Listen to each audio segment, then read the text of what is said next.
This is where I was brought up.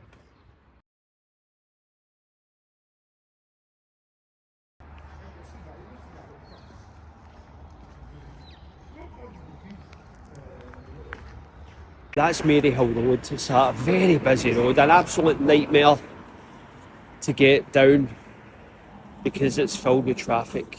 But Maryhill is a magical place. It's an absolutely magical place. When I first met my wife and I told her I was from Maryhill, I could see her face change colour. She didn't seem too pleased because Maryhill has got quite the reputation. It's a good earthy working class area of Glasgow, which has improved over the years because when I was brought up in Maryhill, it was an absolute shithole, an absolute shithole. But that speaks testaments with regards to how Glasgow has improved as a city, because it is night and day with regards to what it was like in the 80s and 90s.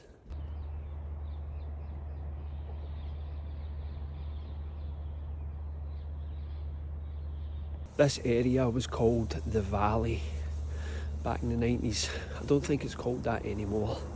It was an absolute slum and it's all been ripped down now. But it's been rejuvenated and it was absolute chaos, absolute chaos. Look at that beautiful church. Good Scottish architecture. This is the Forth and Clyde Canal.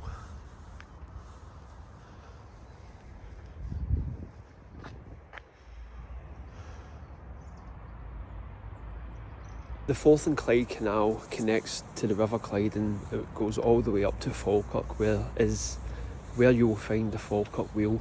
Google it. It's quite extraordinary. Look, a wee squirrel. Would you look at that? That is perfection, guys. That is an omelette with cheese. You always need to have cheese in an omelette with sauerkraut and kimchi. You need to try this. It is the proverbial dog's bollocks. If you're like me, you want to train most days of the week. You want to get those training sessions in because you need to scratch the itch. You need to temper the voices in your head because you need to train. You just need to train because it takes you to that place. Because training is not all about getting muscles or becoming a machine. Training is a mindfulness activity which takes us away from the stresses of life. Because when you're doing 100 burpees, then your head is consumed by the activity. You are not thinking about that you need to renew your car insurance. You're not thinking about the bills that you need to pay. You're not thinking about what you need to do that night. You are thinking about how do I get down to the floor and how do I get back up and make it as less painful as possible, and how do I get to my rep target. And your mind becomes consumed by those thoughts. Therefore, it is mindfulness, it is meditation in that respect.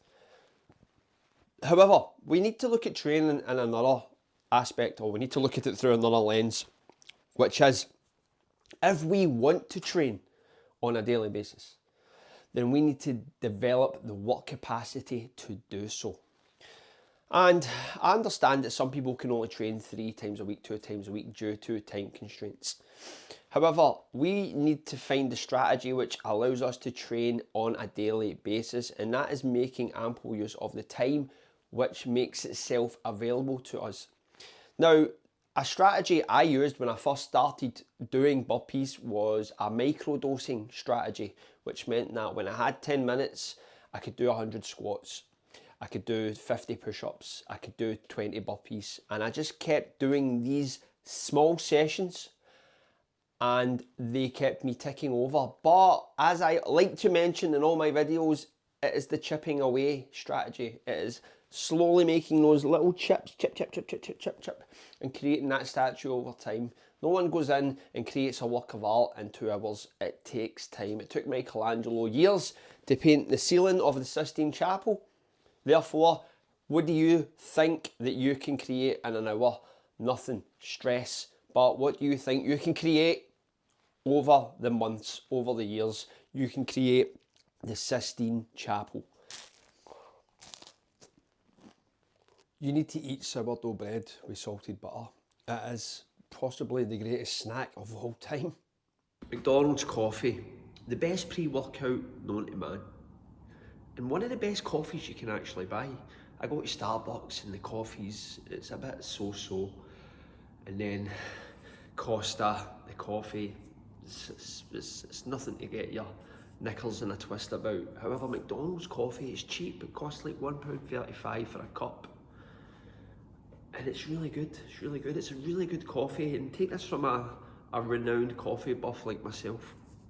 So anyway, we were speaking about work capacity there, but we also have to factor in recovery as well. How do we recover from daily work? Well, as I've got older, I have to become more mindful of the signals that my body sends me. And sometimes it contradicts what I believe or what I did believe in the past. Now, if you look at my earlier content, it was always along the lines of train every day, don't be a wimp, just train hard, who cares if it's blah. But over time, particularly since I've turned 45, I've noticed a change. I've noticed a change in how my body responds to exercise. And it's been quite eye-opening. It's been very eye-opening, actually. My recovery my capacity to recover has dwindled. Now, it's not just the exercise that causes issues with recovery, it's life as well. Like I always say, when you've got children, they can really take it out of you running about after them all day, like listening to them, their constant need for attention all day. It can suck the life out of you, and it becomes a mental stress, which just fires into the pool of stress in general. And it's very difficult to get a burpee workout at 8 o'clock at night when you've been working and then you've had to put the kids to bed. It's like the last thing you want to do is a burpee workout, believe me. However, with regards to recovery, how do you recover? How do you recover? Now, people have millions of strategies with regards to recovery. I see guys who like to do cold water therapy. I see guys who like to do yoga, they like to stretch, they like to do zone 2 cardio. These work for people. Now, one of the best recovery strategies for me, or two of the best recovery strategies for me, in fact, let's make this 3, and we'll move on to the third one, because the third one is the most important one. The first one is a hot bath with Epsom bath salts, magnesium. I tend to find that hits the spot. You can't beat a hot bath. I think a hot bath beats a cold bath in any shape or form, let's be honest. One's far more comfortable than the other. The second form of recovery is just not doing any work. Not doing any work, just going about your day and letting things heal. Getting a good sleep at night. I think sleep is obviously the top recovery tool out there. However, the third recovery tool is listening to your body. Now, for example, I try to train in the gym every single day. And it follows, at this point, a more intuitive approach, which is, if I have pain in a body area and it feels inflamed, then I will leave that body area out and concentrate on the body areas which do not feel sore and tired. So for example, I was in the gym yesterday and I trained my back and my chest and pushing and pulling movements in general. And today I'm feeling sore around the chest area. My shoulders are a bit tweaky. My chest, I can just feel that DOMS effect. So it makes sense not to train a pushing exercise today, which means that I can then allocate more volume to the back, and hopefully I can give that a stimulus so that might be a wee bit painful tomorrow, so I can leave that out, and then I can then allocate said volume, which I want to use for my back if it wasn't as painful, and put that in towards the pushing exercises. That's my strategy. It's just an intuitive strategy that works for me. If it's not sore, it can be trained again.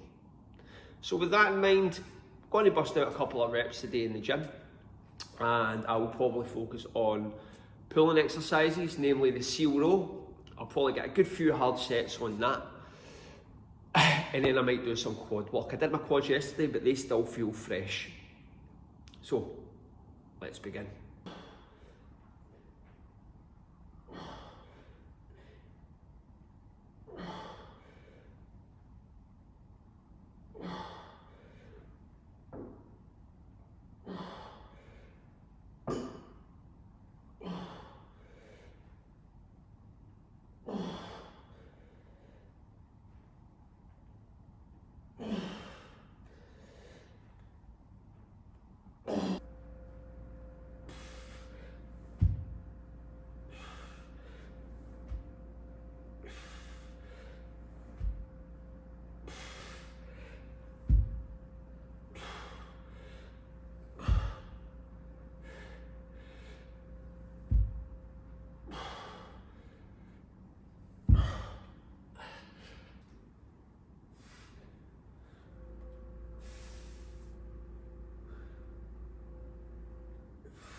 So the workout that you guys seen there was back and legs dominant.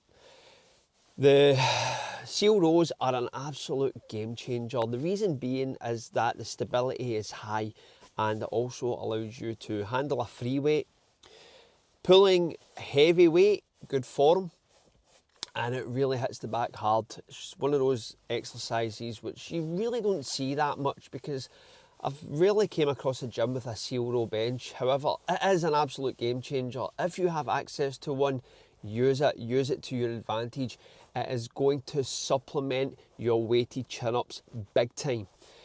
And the thing with pulling work is that it's often neglected in the burpee community, and this is something I touch upon on many a video. It's because people get absorbed by the burpee and neglect the pulling work because the burpees look good. The burpees are hypnotic, the pulling work not so much. However, your physique will always be substandard if that is your goal. The push-ups in the burpee are going to emphasise the chest and shoulders and triceps. However, you will end up with the lat spread of a cigarette and it's just pointless at that stage. So you need to focus on your pulling work. So I went for 3-4 sets of seal rows and then I moved on to the Bulgarian split squat. Now the Bulgarian split squat is another leg exercise which most people avoid, myself included. But it's something that I've decided to incorporate into my regime because it is absolutely excruciating on so many levels. Not only is it a strength exercise or a hypertrophy exercise, but there's a lot of balance involved and there's a lot of flexibility involved as well. Sometimes the limiting factor can become the balancing leg because you feel that really deep stretch on the quadricep muscle. So it can be an exercise that is excruciating in so many levels.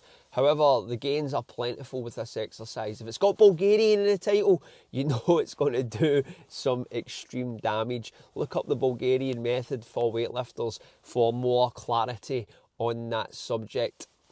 Now, guys, one thing, oh, and I forgot to add, the last two exercises were a more conditioning based circuit just to get that conditioning work in, but still keeping within that pulling and leg focus. It was a set of 10 inverted rows and 10 bodyweight squats done as quickly as possible for 10 rounds. So that was 100 reps of each. And let me tell you, the squats are easy. The squats are just kind of heart rate work in some respects. However, the inverted rows are absolutely excruciating on the back. After about 2-3 rounds, they start to accumulate in intensity. That scapular retraction, trying to maintain that stability, because as you can see, my legs were elevated, which makes the move far more difficult. That was absolutely excruciating. And the reason I did that conditioning circuit was because, like I stipulated at the start of the video, I was keeping away from pushing work to let my chest, shoulders and triceps recover. So we always need to keep that conditioning work in some respects. However, we need to be intelligent, we need to be intuitive, and we need to kind of focus on long term. Now, we also need to get that burpee effect, but at the same time, without doing burpees, just keeping that conditioning high. Now, just another point I want to make, and it was a comment that was left on my video, and it was, why do you always train in that gym alone? Why is there never anyone there? Well, there's two reasons for that. Number one is because it's a low-key gym. Every time I go in, it's usually empty. It's a hidden gem in Glasgow, so to speak. But it's the best gym in Glasgow, in my opinion. And sometimes there are people in there. And when there are people in there, I tend not to film because I hate people filming in gyms. I hate tripods in gyms. I hate this I am the main character mindset, which is now prevalent in gym culture, where people are filming their workouts.